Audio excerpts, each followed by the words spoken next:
আল্লাহর হাবিব বলেন যে জায়গার মধ্যে কোরআনে কারিমের আলোচনা হয়, আম্বিয়া ইকরামদের আলোচনা হয়, আউলিয়া ইকরামদের আলোচনা করা হয়, ও জগতের মানুষ, তুমি যখন ঘর থেকে বাড়ি থেকে নিয়ত করেছো ওই মাহফিলের ময়দানের মধ্যে যাবে, যখন তুমি বিসমিল্লাহ বলে ডান কদমটা বাড়াইলা, বাম কদম তোলার আগে গুফিরা লাহু মা তাকাদ্দামা মিন যামবি, আমার মদিনার রাসূল বলে ডান কদম দিয়েছ, বাম কদম তোলার আগে আমার আল্লাহ তোমার জিন্দেগীর পেছনের গুনাহ মাফ করে দিয়েছে।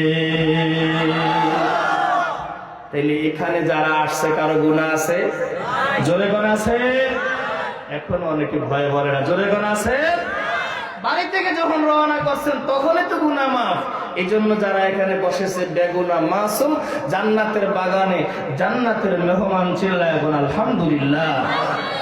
দ্বিতীয়ত গাশিয়াহুমুর রহমত, নবীজি বলে যেখানে কোরআনের আলোচনা হয়, হাদিস শরীফের আলোচনা হয়, নবী রাসূলদের আলোচনা হয়, আউলিয়া ইকরামদের আলোচনা করা হয়, ইজমা কিয়াস তাসাউফের আলোচনা করা হয়, সুফিজমের আলোচনা করা হয়, গাশিয়াহুমুর রাহমা, চতুর্দিক থেকে আমার আল্লাহর রহমতের ফেরেশতারা ওই মজলিসটাকে রহমত দিয়ে ঢেকে ফেলে।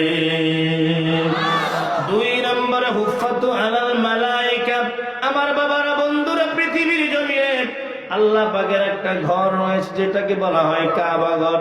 ইব্রাহিম খলিলের মাধ্যমে আল্লাহ তৈরি করেছেন, পৃথিবীতে প্রথম তৈরি করেছে ফেরেশতাদের মাধ্যমে, সংস্কার হইতে হইতে পর্যন্ত 10 বার। কয়বার? এই কাবা ঘরকে সর্বক্ষণ মানুষ তাওয়াফ করে, জিন জাতি তাওয়াফ করে, ফেরেশতারা তাওয়াফ করে। আমার আল্লাহ উদাহরণ দিয়ে বলে, ও জগতের মানুষ তোমরা শোনো, যারা কোরআনের মজলিসের মধ্যে বসলা, ওলি আল্লাহদের সামনে বসলা, হুফাতু আলাল মালায়েকা, আল্লাহর হাবিব বলতেছেন ওই মজলিসের মধ্যে যারা বসেছে, হুফাতু আলাল মালায়েকা, রহমতের ফেরেশতারা তাদেরকে ঘুরে ঘুরে তাওয়াফ করতেছে। তাহলে এখানে যারা বসছে এদের সম্মান কম না বেশি? জোরে কোন কম না বেশি? এই সমস্ত বাবারা ভাইয়েরা এখনো বাড়িঘর রয়েছে, বিনয়ের সাথে বলবো সকলে চলে আসুন, কারণ এখানে আরো 3টা দল আছে। কয়টা দল আছে? কিন্তু আওয়ামী লীগ, বিএনপি, জামাত না, 3টা দলের মধ্যে একটা দল হলো রহমতের ফেরেশতারা চতুর্দিকে দাঁড়িয়ে আছে। দ্বিতীয় নম্বর দল হলো অত্র এলাকার জিন জাতিরা দাঁড়িয়ে আছে।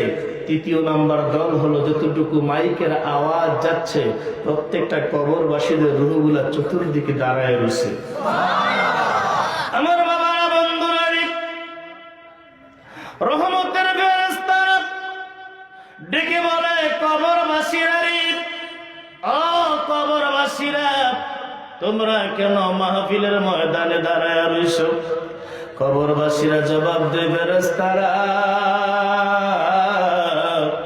তাকিয়ে দেখো রে আমার সন্তান, আমার ভাই, আমার চাচা, আমার বাড়িওয়ালা, আমার প্রতিবেশী, আমার গ্রামবাসী এই মাহফিলের মধ্যে বসে আছে, আমাদের জন্য দোয়া করবে, এজন্য আমরা দাঁড়ায় রয়েছি। জোরে জোরে বলুন আল্লাহু আকবার। তাইলে যাদের সন্তানগুলি এখানে আছে তাদের বাপ মার আত্মাগুলি খুশি না বেজার? যাদের সন্তান এখানে নাই তাদের বাপ মার আত্মাগুলি তালাশ করতেছে যে আমার সন্তান কোথায়। আজকে তোমাকে বাড়ি দিয়ে গেলাম, জমি দিয়ে গেলাম, ব্যাংকে টাকা দিয়ে গেলাম, অথচ আমি তো ব্যাংকের টাকা চাই না, বাবা মা একটু দোয়া চায়। কথা বলেন ঠিক কিনা? এই জন্য বলবো, যারা এখনো বাড়ি ঘরে আছেন, জীবনের শেষ মাহফিল মনে করে অন্তত পক্ষে আল্লাহর ওলির দরবারে একটা বার হাজিরা দিয়ে যান। রাসূল বলেন, মান জালাসা আলেমান ফাকাদ জালাসানি, মান নাজারা আলেমান ফাকাদ নাজারানি।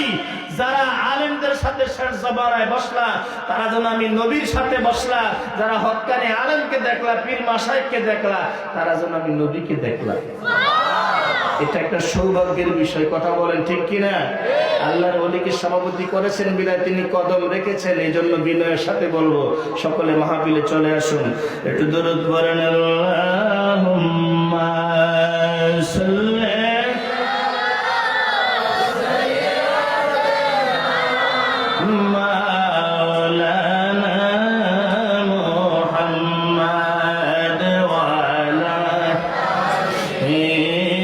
Yeah.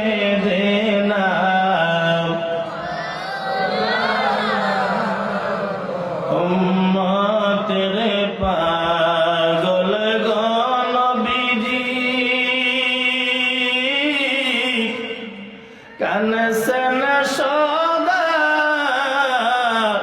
সর্বদা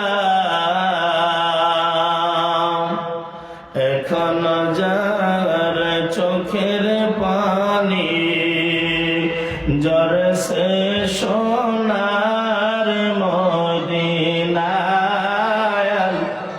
হুম্মা সাল্লি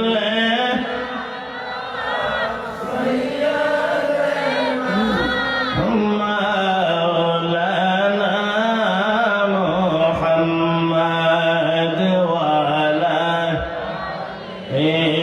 সাইয়্যিদিনা।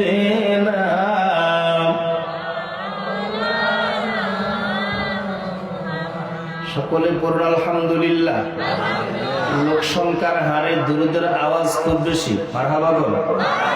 এই দুরুদের আওয়াজে প্রমাণ করে এখানে যারা বসা প্রত্যেকটা লোক ইমানদার। কি জোরে বলুন, কি ইমানদার ঘোষণা দিয়েছেন কি?